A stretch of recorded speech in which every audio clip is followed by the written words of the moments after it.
around the country. C-SPAN is brought to you by your cable or satellite provider.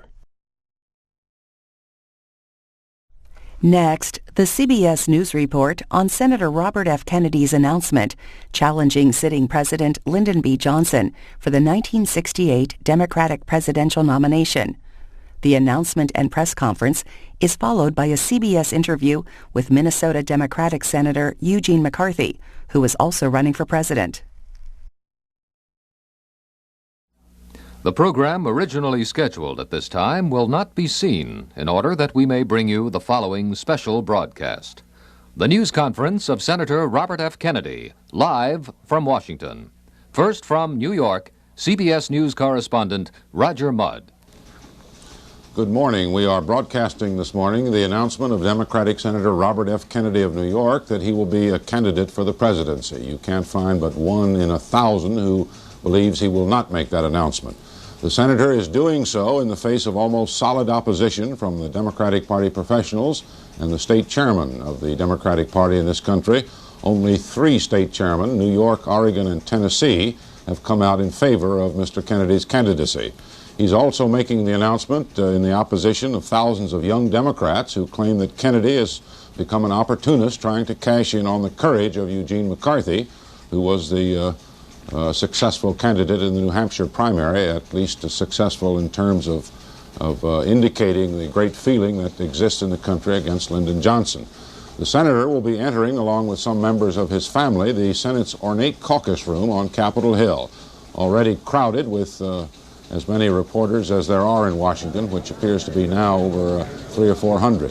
This is the scene of John Kennedy's presidential announcement on January 12, 1960. It was the scene of Stuart Symington's announcement 8 years ago, and it was the scene of Senator McCarthy's announcement last November.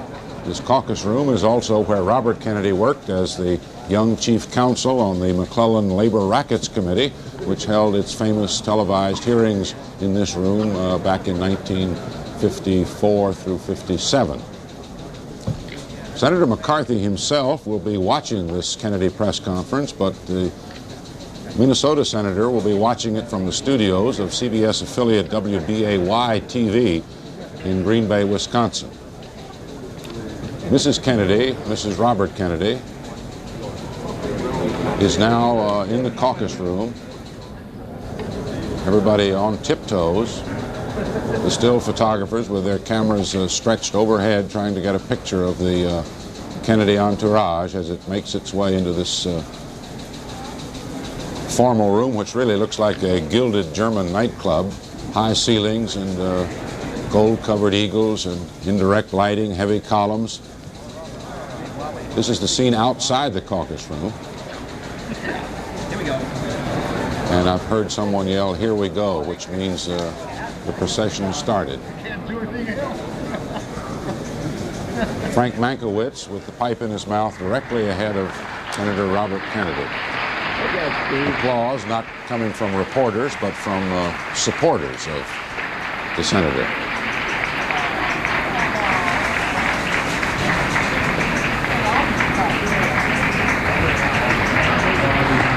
Senator Kennedy, after his announcement here, immediately comes to New York to take part in the St. Patrick's Day Parade.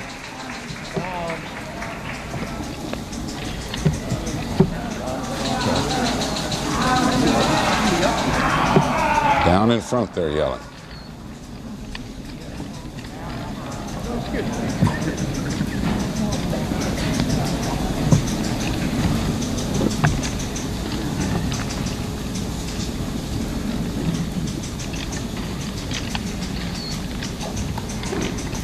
I am announcing today my candidacy for the presidency of the United States.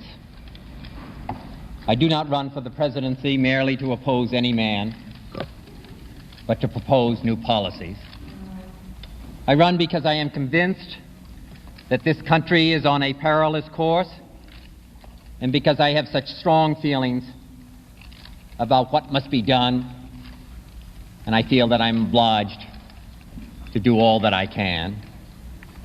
I run to seek new policies to end the bloodshed in Vietnam and in our cities.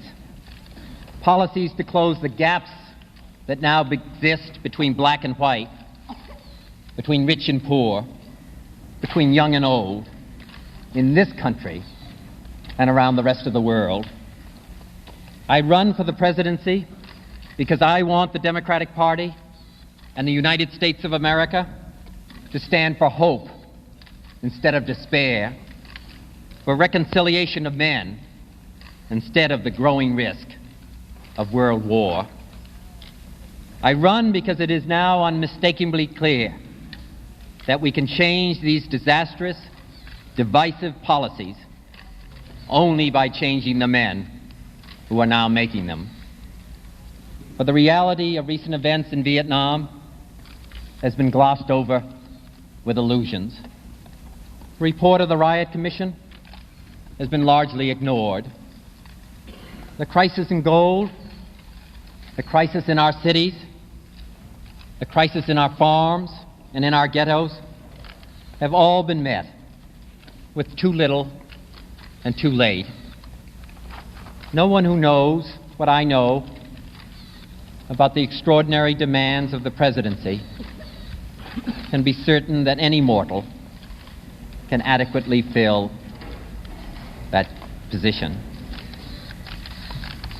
But my service on the National Security Council during the Cuban Missile Crisis, the Berlin Crisis of 1961 and 1962 and later, the negotiations on Laos and on the Nuclear Test Ban Treaty have taught me something about both the uses and the limitations of military power, about the value of negotiations with allies and with enemies, about the opportunities and the dangers which await our nation in many corners of the globe in which I have traveled. As a member of the Cabinet and a member of the Senate, I have seen the inexcusable and ugly deprivation which causes children to starve in Mississippi, black citizens to riot in Watts, young Indians to commit suicide on their reservations because they've lacked all hope and they feel they have no future, and proud and able-bodied families to wait out their lives in empty idleness in eastern Kentucky. I have traveled and I have listened to the young people of our nation and felt their anger about the war that they are sent to fight and about the world that they are about to inherit. In private talks and in public, I have tried in vain to alter our course in Vietnam before it further saps our spirit and our manpower, further raises the risks of wider war, and further destroys the country and the people it was meant to save. I cannot stand aside from the contest that will decide our nation's future and our children's future. The remarkable New Hampshire campaign of Senator Eugene McCarthy has proven how deep are the present divisions within our party and within our country. Until that was publicly clear, my presence in the race would have been seen as a clash of personalities rather than issues. But now that that fight is won, and over policies which I have long been challenging, I must enter that race. The fight is just beginning, and I believe that I can win. I have previously communicated this decision to President Johnson, and late last night my brother Senator Edward Kennedy traveled to Wisconsin to communicate my decision to Senator McCarthy. I made clear through my brother to Senator McCarthy that my candidacy would not be in opposition to his, but in harmony. My aim is to both support and expand his valiant campaign in the spirit of his November 30th statement. Taking 1 month at a time, it is important now that he achieves the largest possible majorities next month in Wisconsin, in Pennsylvania, and in the Massachusetts primaries. I strongly support his effort in those states, and I urge all my friends to give him their help and their votes Both of us will be encouraging like-minded delegates to the National Convention. But both of us want, above all else, an open Democratic convention in Chicago, free to choose a new course for our party and for our country.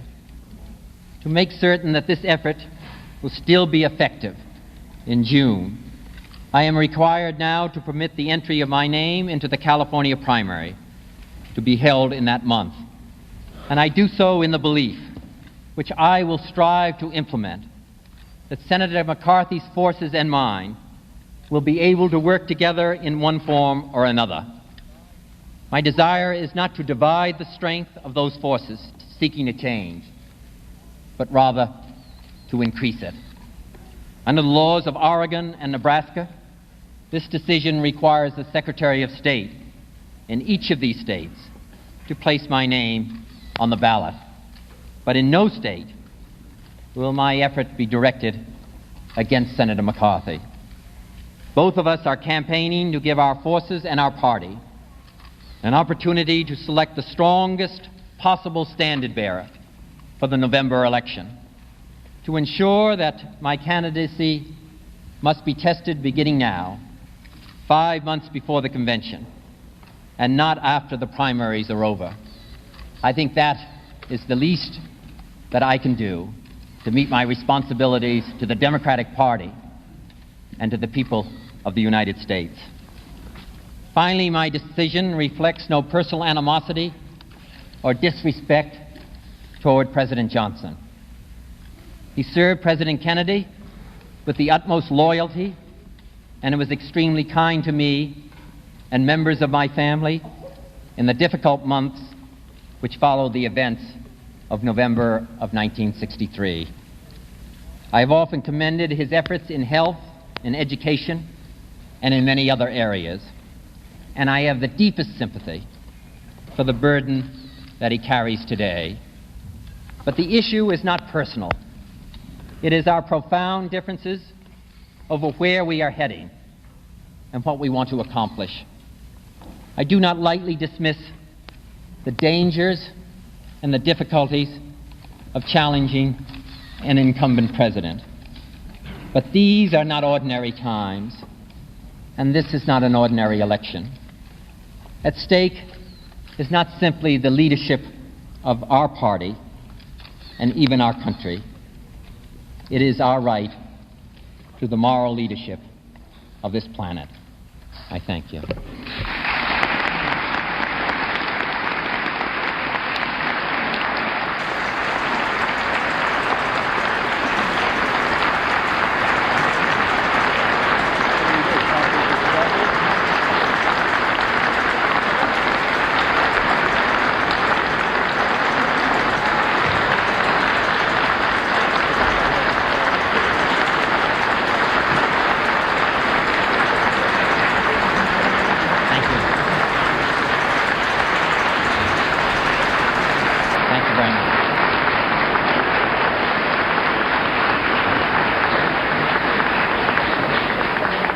I appreciate members of my family in my office showing up. Senator Kennedy, one of the first questions, you say that you are, in effect, uniting with Senator McCarthy in creating this new force.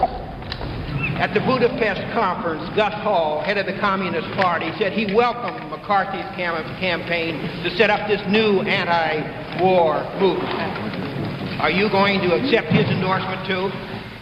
No, and I don't believe Senator McCarthy did. I think that issue and that question regarding the patriotism of Senator McCarthy or anyone else who happens to have a different point of view about the course that we're following in Vietnam was decided in New Hampshire, and I hope that it will never be brought up again. I'm not raising a question of patriotism. I'm raising a question that Gus Hall, at the head of when 66 communist nations... If you want an answer at the question whether I'm accepting the endorsement of Gus Hall, I am not, and I believe I can speak for Senator McCarthy that he is not either. Senator Kennedy at 18. have been speculation, Senator, that this is opportunism on your part, that McCarthy had the courage to go into New Hampshire while you hesitated. Now that you're after his glory, would you address yourself to... Well, first, as I said, I don't believe that I could... And hear the question. You mean I have to repeat that? A lot of nasty things involved. The question was whether the charge has been raised about the question of whether this is opportunistic of my coming into the contest at this time after Senator McCarthy had gone into the New Hampshire primary. As I said, I've spoken on these issues and these questions for a number of years and how I feel about them. I felt, and I think it was generally accepted, that if I had gone into the primary in New Hampshire, and if I had won the primary in New Hampshire, or if I had done well in the primary in New Hampshire, it would have been felt at that time that this was a personal struggle. It would have been written in the press that this was a personal struggle. Every time I have spoken on Vietnam over the period of the past several years, every time I have spoken on what I think needs to be done as far as the cities are concerned, it's been put in the context of a personal struggle between myself and President Johnson. Therefore, we would get away from what the issues are which divide this country. I think the New Hampshire primary established that the division that exists in this country, the division that exists in the Democratic Party are there, that I haven't brought that about.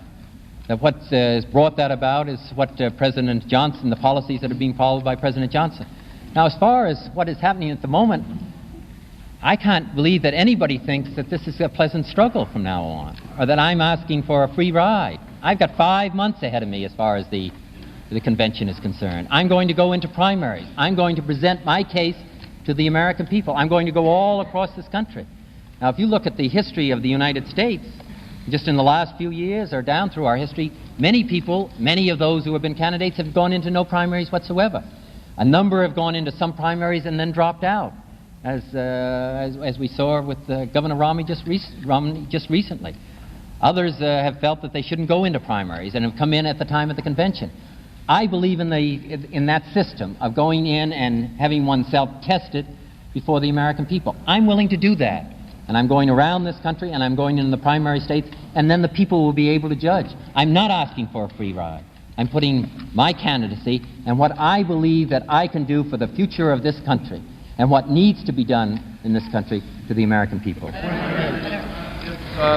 Senator McCarthy had gotten 5% of the vote in New Hampshire, would you be here today? He didn't get 5% of the vote. But the question is, Senator... I just don't, I mean, that's a hypothetical question. As I said, what New Hampshire primary established was that the fact that there was this deep division within the country that had nothing to do with me, that had to do with the following of various policies.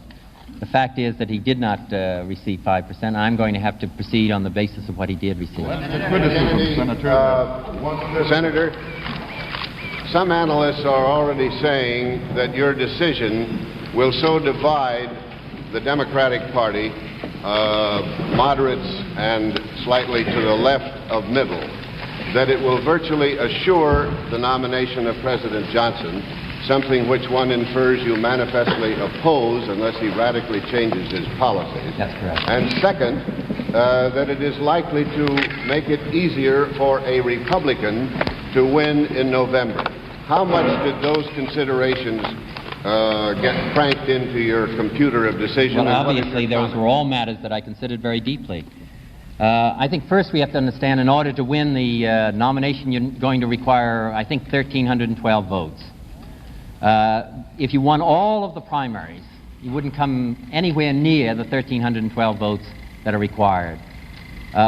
So even if one individual went in and won all of the primaries, that in of itself is not going to win the nomination. What is involved, really, is the fact that the Democratic Party and those who are going to go to the convention accept the fact that the policies that are being followed by the United States and by the government at the present time are a mistake. I think I broaden that. I don't think that I narrow it. I think that I broaden it. I think Senator McCarthy has certain strengths. I think I add. I think I have certain strengths.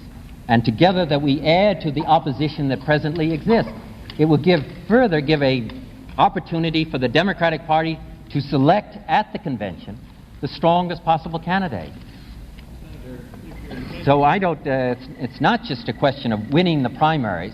I don't think that in New Hampshire, the significance of New Hampshire was the fact that Senator McCarthy won 22 of the 24 delegates, or 26 delegates. The fact is of what vote he got and the opposition that was demonstrated by the people of New Hampshire to the policy that we're being followed at the present time. I think I add to that. I think I add to that by going into the primary myself. Senator, you indicate here that you will drastically change our policy on Vietnam. In at least a general way, can you tell us what? As you know, I've written about it and talked about it over the period of the last several years. And the details of what I think are set forth in a book that I wrote, To Seek a Newer World. The details of how I think that we could arrive at a solution to the problem of Vietnam, but basically I'm in favor of de-escalating the struggle there. I'm basically in favor of the South Vietnamese taking over more of the effort and less of the effort being in the hands of the United States government and American soldiers. I'm in favor of our making it quite clear to the South Vietnamese that the corruption should end, that they have to have a general mobilization, and that they have to draft 18-year-olds and 19-year-olds. And I'm in favor of negotiating with the National Liberation Front, as I have said. And I think that we have to make it clear that the National Liberation Front is going to play a role in the future political process of South Vietnam. Yes, and I've also said in the past that I think that in order to gain, that the North Vietnamese have refused to come to the negotiating table until we have stopped the bombing. I'm in favor of taking that step. They have not requested or suggested that it be done on a permanent basis. And as I have said, if the negotiations are unsuccessful or if they use that period of time in a way that is adverse to our military forces there, then I think that we can take retaliatory action. If you fail to win the nomination, will you support President Johnson or whoever the Democratic nominee is? I will decide that at the time of the convention. I would hope that through the debate and the discussion, that it will be clear that the policies of the United States at the moment, both in Southeast Asia, in our cities here, and in the toward the undeveloped nations of the world, as well as what needs to be done in our rural areas at home, will be changed. I will decide, however, that during at the time of the convention. Is it conceivable that you might support someone else, or even? I won't add to my answer. I will make that decision. Senator Kennedy, yes. Do you think that the gold crisis today is tied to our policy on Vietnam? Yes, I do. I don't think that you can escape that. The fact is that we're spending $30 billion a year in Vietnam. Several billions of dollars are in the form of an outflow that cannot be stopped. If the war secondly, the gold crisis is basically a lack of confidence in the United States and the policies that are being followed by the United States at the moment.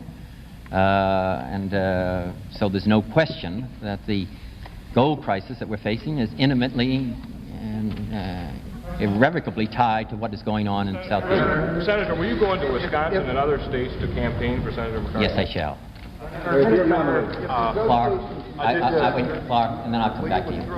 Excuse me? If negotiations begin, will you withdraw? I do not plan to. I think that it's not only a question of negotiations, it's a question of what our position is at the time of negotiation. I think, as I have said before, that the message that was sent to Ho Chi Minh in February of 1967, which was the basis of our negotiations, was a mistake. So I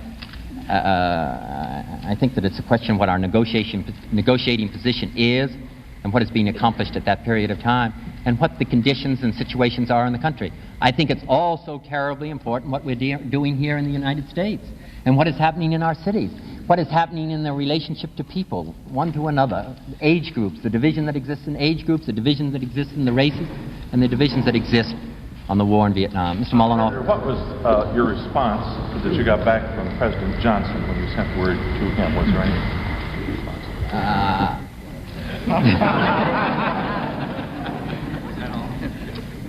I don't think that he indicated either pleasure or displeasure. I didn't, I'll tell you this, I did not talk to him personally.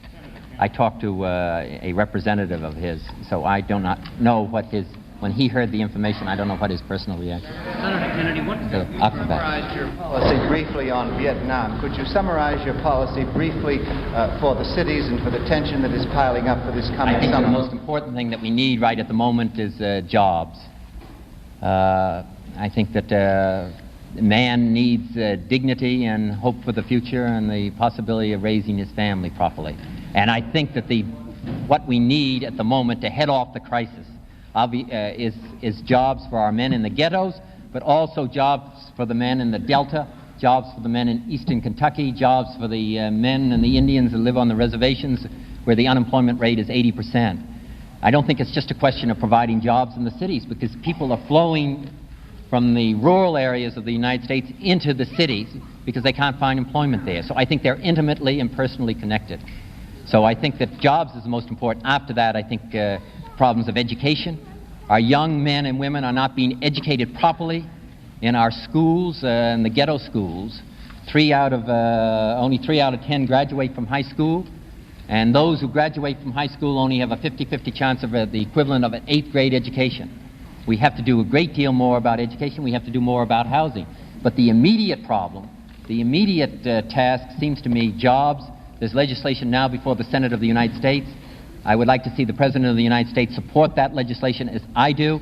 They opposed it last year. I think it would have been a very important step forward. Senator, your indication that you'll cooperate with Senator McCarthy, does that foresee a possible pooling of strength? I would like to take any step that is necessary to cooperate and work with Senator McCarthy. A number of Democratic leaders have indicated they're going to remain with President Johnson. Do you have any firm delegate support as of now? And when will you begin campaigning? I'm going to present my cause and what I believe has to be done for the country as soon as possible.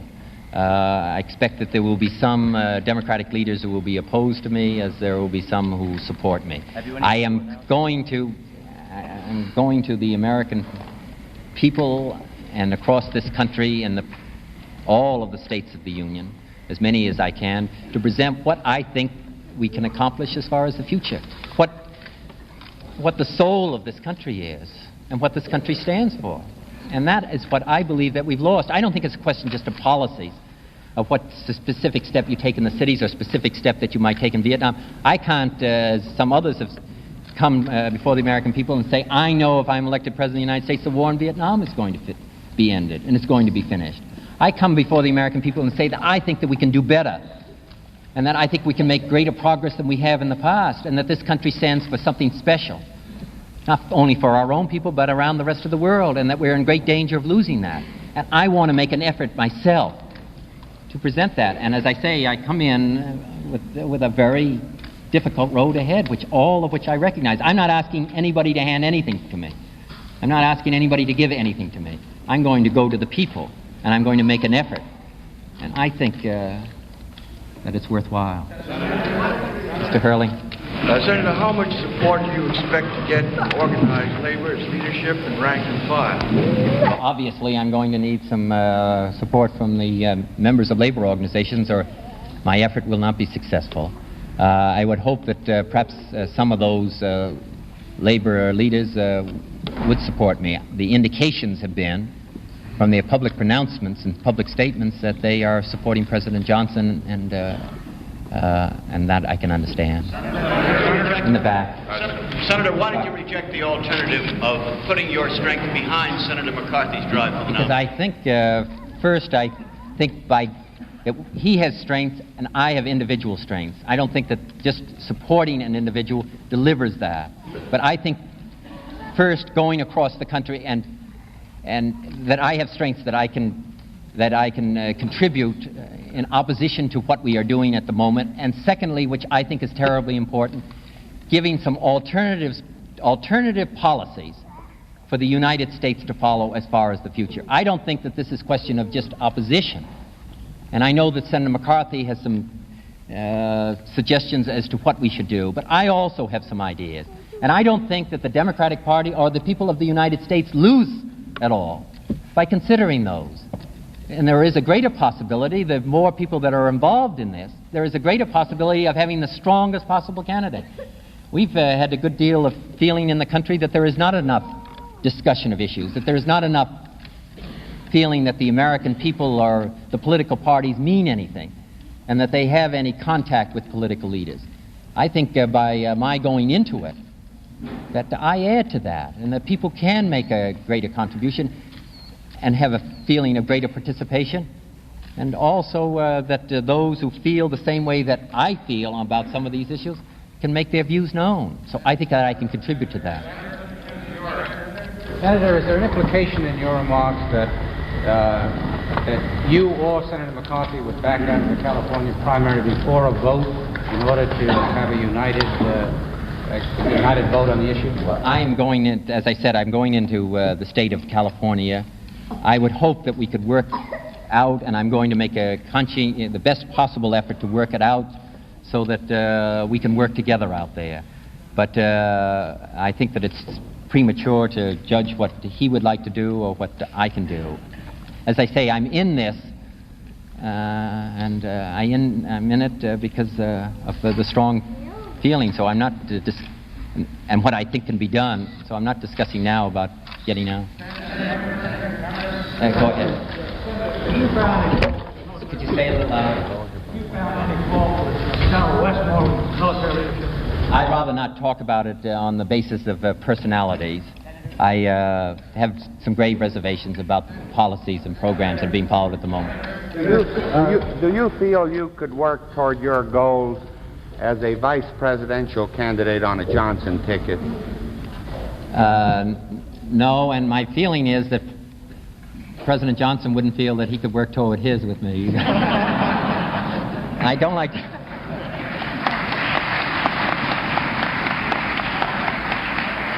I'm not here to speak for him, but that's what my feeling is.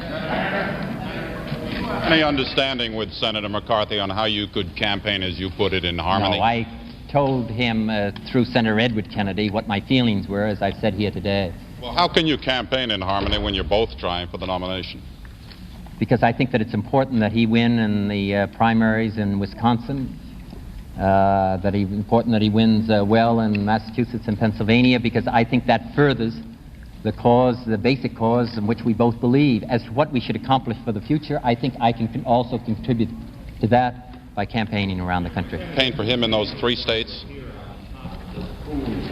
Well, I don't think that that's what we said. I said that we're going to try to work together, and I will make every effort to work together. As I also said, I'm entering my name in the California primary. Senator, are you saying any agreements with Senator McCarthy? No. I'm placed in the primary. Senator, will you stick it out to the end regardless of what happens in the primaries? Is there a possibility that you might withdraw? I plan to make this effort because I believe that I can win.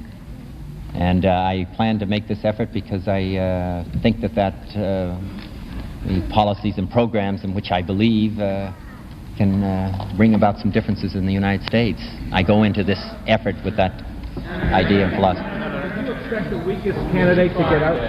In terms of your pledge to cooperate with Senator McCarthy as you both go ahead, if you find at any stage, say after California, that in your judgment you cannot win, would you throw your support to him rather than to the president? As I say, I'm in it to win, so I think that any of those questions are premature. I'll decide all of those matters as if a contingency arises. But that's not the contingency that I plan on. Do you have any plans to campaign for delegates in the South? Yes.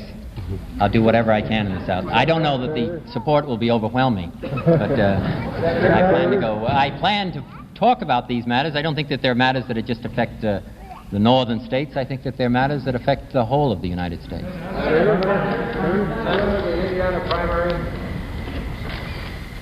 I haven't decided what primaries that I will go into at the moment. I just haven't decided what I'm going to do. Senator, how can you begin to win, Senator, and encourage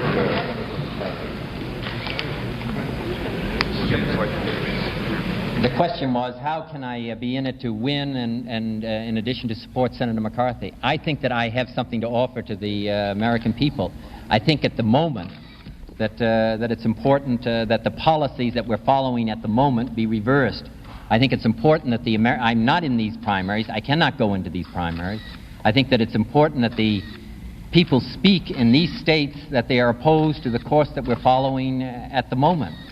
And so that therefore, in that, we have a common effort. I also think that from a positive point of view, in other states where there are not primaries, where the vast majority of the delegates are selected from, as well as some states in which I'm still able to go into the primaries, that I will be able to present my own candidacy and what I feel. The primaries will be just a platform for your views. I think they're far more important than that. I think the primaries are very important or very significant to give an opportunity for the people to make some judgment themselves and to have their voices heard. But you'll be trying to get votes for yourself in Oregon. That's right. Senator McCarthy will be, and you'll be saying good things about him. It'll be kind of awkward for him. Well, I would hope that it would not. As I say, I think that we broaden the base of opposition to what we have at the moment. I think one of us going into one of those states it does not have as broad a base of following as both of us going in. I think that people will look at the results and see that there was a heavy vote in opposition to the course of action that is being followed by the United States at the present time. I think that's what will be significant. That's what will be important, in addition to who wins the delegates. As I said in New Hampshire, it wasn't winning the delegates so much as the heavy vote in opposition to the course of action that is being followed in the United States, and I think that both of us can make that. You've talked about the presidency. What concern or what consideration have you given the possibility that the divided party may lose a great many lower seats, governors, legislators? Well, I think that what New Hampshire established, and that which was my reservation about going into New Hampshire, that this would be just the fact that I had divided the party based on personality clash, with why I was willing to get involved, that at that time into New Hampshire, that it would be divided on the basis of personality clash, and that the party would be divided by me and by my effort. What has divided the party is not me and not Senator McCarthy, but the policies that are being followed by the present administration. I would hope that before this is finished and before this is completed and before the convention is over, that we can unite the party and have the strongest possible candidate, with the candidates having presented their views across this country and in primaries, that we can have the strongest possible candidate to be selected at the Democratic National Convention. Goy?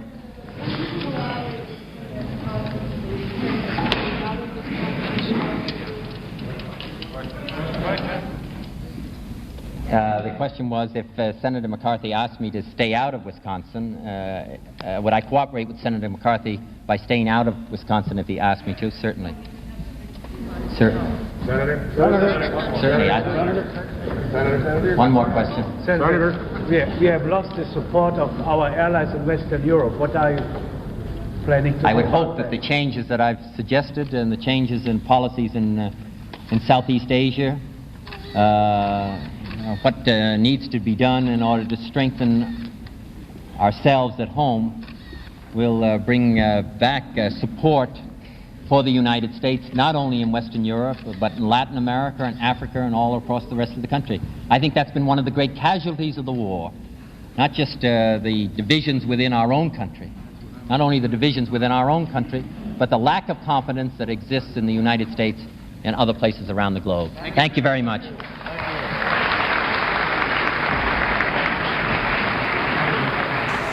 So it's a whole new ball game with Senator Kennedy's announcement. The candidate most immediately affected, Senator Eugene McCarthy, is now with David Shoemaker in the studios of WBAY-TV in Green Bay, Wisconsin.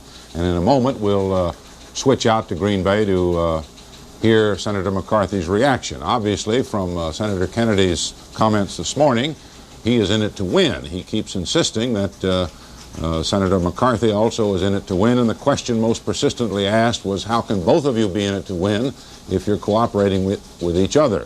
The only conclusion that could be reached is that before the convention, one or the other of them, either Kennedy or McCarthy, after having proved himself to be the stronger, would withdraw in favor of the other, so that in the convention there would be an open convention with a solid, united block of delegates and political sentiment in order to block the nomination from going again to President Lyndon Johnson.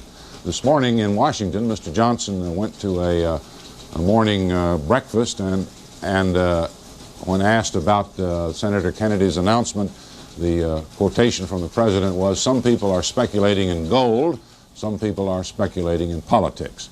Now in Green Bay, I think we're ready with Senator McCarthy and Dave Shoemaker. Senator McCarthy, what's your reaction as a politician? Can you take him, I guess, is the best question. Well, I haven't really been moved to withdraw at this point. I think that I can certainly win in Wisconsin, and I see no reason to believe that I couldn't go on and win the other primaries in which I'm committed. Does this cause you in any way to reassess your overall position?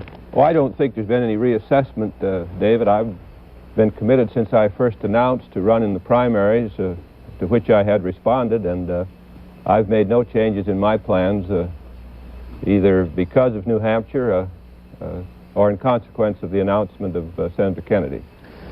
I keep hearing this sort of a rumbling indications or intimations of a deal at some point in the future. Are you prepared to deal with Bobby Kennedy? I'm not really prepared to deal with anybody so far as my candidacy is concerned. I committed myself to a group of young people, and I thought rather idealistic adults in American society. I said I would be their candidate, and I intend to run as I committed myself to run. If a situation develops at a convention, of course, where I can't win, I will release my delegates. I don't have any other power over them anyway. I don't have a block of delegates whom I could trade with. If I did have, I wouldn't trade with them. So that, so far as I'm concerned, it'll be an open and free convention. I'll run as hard as I can in every primary and stand as firm as I can at the convention. And if I find that I can't win, I will say to my delegates, you're free people. Go wherever you want and make the best judgment that you can make. Senator, what if some sort of a trend becomes apparent before then, a Kennedy trend? Would you consider negotiations? Well, I wouldn't have anything to negotiate with. All I have to run on is my commitment, and what I thought was my integrity as I committed it to people who were prepared to raise this challenge against the Johnson administration at a time when it seemed to me a lot of other politicians were afraid to come down into the playing field. They were willing to stay up on the mountains and light signal fires and bonfires and dance in the light of the moon. But none of them came down. I'll tell you, it was a little lonely in New Hampshire. You were there. I walked alone. They weren't even coming in from outside, just throwing a message over the fence, you know. Well, Senator Kennedy says today that he'll come into Wisconsin. Well, I heard him say that, and we'll have to wait and see. I could have used help in New Hampshire. I kind of listened and waited. But I did it all right in New Hampshire. I think I can win in Wisconsin without help, but I'm certainly not going to turn down help from any of my colleagues in the Senate. Senator, some pretty strong adjectives have been used about Senator Kennedy: opportunistic, ruthless. What is your own view of what he's doing here? Well, I don't pass any judgment on his motives. He's been in a difficult position for some time with reference to the primaries and the presidency, and he had made no commitment to me to stay out of primaries or to support me or to stand by me at the convention, so that on that score, he's absolutely free to do what he's doing or anything else that he might want to do. One of the things that he listed in his statement was the qualifications that he had that he seemed to feel would make him a good president. What do you think of his qualifications? Well, I think that this is probably the point of difference between us. There are two things. One, that he might establish he could win more easily than I can, and the other is that he'd make a better president. After New Hampshire, I don't think the assertion, it isn't quite an assertion, it's an implication that he could win more easily than I, stands quite as firm as it did before. I've not been particularly deterred by polls in the past. If I had, I never would have run for Congress in '48. I wouldn't have run for the Senate in my state in '58, and certainly I wouldn't have gone into the New Hampshire primary if I had read the polls. I think that I have more of a problem of identification, of getting people to know me, but on the record in my own state, and I think in New Hampshire, I've established that when people do know me, know what I stand for, that I think the measure of their confidence in me will be at least equal to that which may now exist with reference to Senator Kennedy. So far as which of us would make the better president, that's rather conjectural. David, I think that I don't mean to be arrogant or unnecessarily humble, but I'd make 2 points. I think one that I think I'm as well qualified or better qualified to run for the presidency now in this year of 1968 than President John Kennedy was qualified in 1960 when he made the bid. And I think if you take into account the matter of the knowledge one should have of government and the identification with the people of this country, and look at my record in both cases, that on that broad base, I think that even after the announcement this morning that I'm still the best potential president in the field. Well, Senator, you're speaking in terms of relativity. Let me ask you flatly, do you think that Robert Kennedy would make a good president? Well, I don't say he would not make a good president. I don't really know what he has had experience in the administration, as he said. I'm not sure that that is altogether a compelling argument, since at least 2 members of this administration who have had most to do, I think, with sustaining the policy in Vietnam were members of the Kennedy cabinet, the Secretary of State, and also until recently, the Secretary of Defense. I don't see the association with those 2 members of the cabinet would particularly prepare one to deal well with the problems of Vietnam. Senator, at about 2:45 in the morning, you had a visitor, Senator Ted Kennedy. What did you two talk about? Well, we didn't talk about anything very important. I don't think people do at 3 o'clock in the morning. It was a kind of a goodwill mission. I don't know whether it was meant to come to anything particular, but it was a courtesy call, and I appreciate very much the effort that Senator Kennedy made, Ted Kennedy, in coming out. It's a long flight from Washington in the middle of the night, and he flew back again the same night, simply to say that what was announced this morning was going to be announced, but there was no offer of any deal from him to me, and certainly no response on my part, excepting what I've said here, that I don't intend to make any deals. I don't really have the power to make any deals, but I intend to pursue the course to which I've committed myself and to stand by the people who are backing me. Who initiated that meeting? Well, I don't know really who initiated it. I didn't. Senator, I notice that a leading columnist says that Senator Kennedy cares more deeply about the war than you. Well, I don't really know. You know, in every society, it seems that you have to develop a kind of an institution for making rash judgments, whether it's the soothsayers or the oracles or the high priests. And in our society, why, this seems to have been taken over by columnists. I don't really know how any columnist knows how deeply I feel about the war. I think the record shows, however, that of the members of the Senate, that I was the first one really to risk what people refer to as a political career, whatever it may have been worth, to lay it on the line with reference to the war in Vietnam. There were others who said, well, we'll criticize and we will pass resolutions and maybe we'll write letters to the president. We'll debate it. We're against the policy, but we're also for President Johnson. I think I was the first one who said, I'm against the policy, and because you can't change the policy unless you change the man and challenge the person, and you have to do it in a person. It had to be personified. In any case, if action reflects feeling, unless I had some secret ambitions that I haven't told about, then it seems to me that on the record it would appear that I felt either more deeply about it, or at least I sensed the problem earlier than others did. Senator, you said, as you just repeated here, that you wanted to change the course of the war. How do you think today's development will affect policy? Well, I don't really know. I think that you have to get a reading in terms of how the public responds, and I think we got a reading in New Hampshire, and Senator Kennedy raises the same issues. Why the response will also bear upon, at least to help to indicate what the policy of the people in this country is.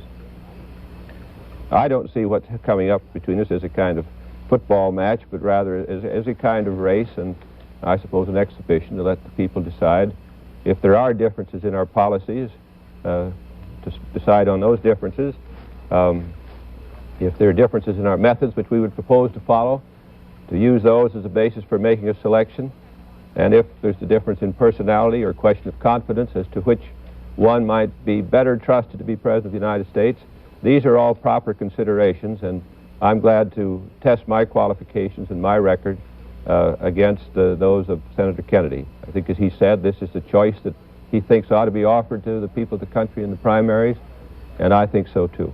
Senator, isn't this just going to split the Democratic Party and make Richard Nixon the next president? Well, I don't know whether it will or not. I don't see that it's likely to split it any more than it is split. This may split a part of the party, but I think it's that part which would likely come back either for me or for Senator Kennedy at a proper time if it's possible. Mr. McCarthy, it would seem that the whole point of this campaign is now suddenly changed. There are personalities in it that weren't in it a little while ago. Well, I think it's always been, so far as the primary is concerned, to a large extent, it's been a question of personality anyway. You can't really separate a complicated issue like Vietnam and the complicated domestic problems, which don't lend themselves to a kind of listing of issues and say, this is what I stand for, medical care and so on down.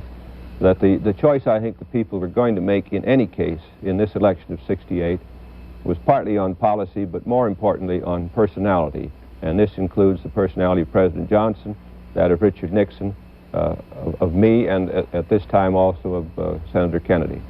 You noticed, I'm sure, the Kennedy family lined up behind the senator. How are you going to campaign not only against the senator, but the relatives? Well, I don't know. I've only been using one of my children up to now, Mary, and she's been pretty effective, and I have 3 in reserve whom I haven't turned loose yet. I've got one daughter, 12, who's my secret weapon, and I'm going to bring her on at the right time. She's been thinking and not saying very much. And just one final question. You knew and know both men. You fought them both in this state in 1960, both John Kennedy and his brother Robert, who was then his campaign manager. Some people have traced, let's say, the hostility as much as there may be between you two men to that point. But how would you compare the two Kennedys? Well, I don't really want to do that. I draw any comparison between Senator Kennedy and the former president. I think my business will be in openly and honestly as I can, and with as greatest frankness, since this has been made in a way the issue, the question of which of us is better prepared to lead the Democratic Party and to lead the country, to make the comparison really between me and my record and what I can offer, and the record and the personality and whatever Senator Kennedy may offer. These are the rules that he laid down, and I think this is the way it must be in the Democratic primaries, while at the same time we make the consistent case against the Johnson policies and against the Nixon policies. Senator McCarthy, a lot of people have expected you to fold under this. Well, I don't know how many have. I don't think the people who know me very well expected me to fold. The Vice President, for example, has given, I'm sure, no indication publicly, and I'm quite sure he's given no indication to the President privately that once I got into this that I would fold either to White House pressures or to pressures from other candidates. David, I don't, you know, I expect I'll be discovered as we go along this campaign trail. But I have a reasonably good record of standing up to some pretty tough tests in my own political career. The image that somehow someone picked me up and took me out of the academic halls and put me in Congress, and then that a happy group of politicians decided they wanted to run me for the Senate, and they said, won't you leave your congressional seat and we will endorse you and carry you on through the election. It's not quite true. My first primary, I won by 400 votes back in '48. I think we spent $1,200 in that campaign against a candidate endorsed by what was considered to be the strongest political force in St. Paul at the time. I won the nomination in '58 for the Senate against Mrs. Anderson, who's now Assistant Ambassador to the United Nations, and she was supported by what was called the establishment in our party at the convention. I won the election against a man who had been in for 12 years, had been a governor, who was considered to be beyond any possible defeat, and really ran only because some of the other so-called leading politicians in my state were afraid to run against him. So that on the record, there's not much to indicate that I would be likely to fold, either for want of money or for want of courage. Senator, we always conclude these things by saying thank you. Thank you. All right. Well, it's obvious Senator McCarthy is not reciprocating with the generosity expressed by Senator Kennedy. McCarthy a moment ago accused Robert Kennedy of dancing in the light of the moon in New Hampshire, lighting bonfires, but refusing to come in there to help him. A moment ago, we mentioned President Johnson's quick reaction this morning. We want to have Dan Rather talk from Washington about what else the president might be thinking about this new development in his party. Dan? Bobby Kennedy must get Gene McCarthy out of the race or beat him somewhere, and we don't have to do either. That seems to be the prevailing attitude in the Johnson camp. The president and his advisors do fear a Kennedy onslaught, not so much because they're convinced that he will win the nomination. They are not yet convinced of that, but because they dread what they think an all-out Kennedy bid will do to the Democratic Party. Let's have it clearly understood that some Johnson strategists have been warning for a good deal of time, warning the president that McCarthy may beat him in Wisconsin, and some others have been warning the president that he stands to lose in the June California primary. The president, however, appears adamant about staying above any primary battles. Those closest to him don't believe he will change that plan unless McCarthy steps aside in favor of Senator Kennedy. Mr. Johnson knows he's in trouble. He joked in public about the New Hampshire primary, and today he joked in public about the Kennedy candidacy. But he's crying on the inside because he knows that the time between now and the Democrats' nominating convention will be one long night of the knives for Democrats. Mr. Johnson is convinced that his best bet is to continue paying minimum attention to primaries and political organizations, at least for the moment, maximum attention to the war, the search for peace, the economy in general, and the gold crisis in particular. It is what the president himself once described as the high road. He will try to stay on it and stay out of the primaries, all the while hoping against hope that McCarthy will not step aside for Kennedy.